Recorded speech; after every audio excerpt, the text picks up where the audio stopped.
তিনি হিকমতের তালিম দিয়েছেন। হিকমতের তালিমের অর্থ হলেই, হিকমতের তালিমের অর্থ হলেই এই দিকে তাকালে দিকে তাকান, আপনার দিকে তাকাবেন না, এই লোকগুলি ভালো হবে না।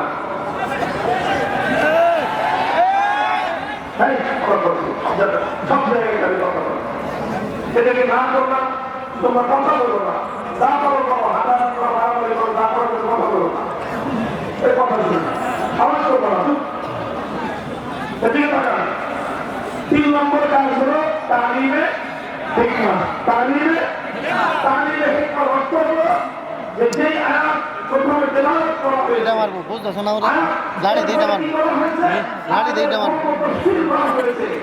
লাড়ি দিয়ে মারবো, তোমার তো মোবাইল দিয়ে সব দিক থেকে মারা যাইব না। কোরআন সংক্রান্ত তার জিম্মাদারি খতম করেন নাই এবং কোরআন সংক্রান্ত তার জিম্মাদারি খতম হয় নাই, বরং 3 নম্বর কাজ নবীর কাজ ছিল তালিমে হিকমত।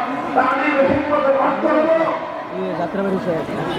যে যেটা তেলাওয়াত করা হলো, যেটা মর্ম বোঝানো হলো, কোরআন শুধু বুঝা দেওয়ার দ্বারা, শুধুমাত্র ব্যাখ্যা করার দ্বারা, মুখের কথার দ্বারা আল্লাহর কোরআনকে পরিপূর্ণভাবে বাস্তবায়িত করা সম্ভব নয়।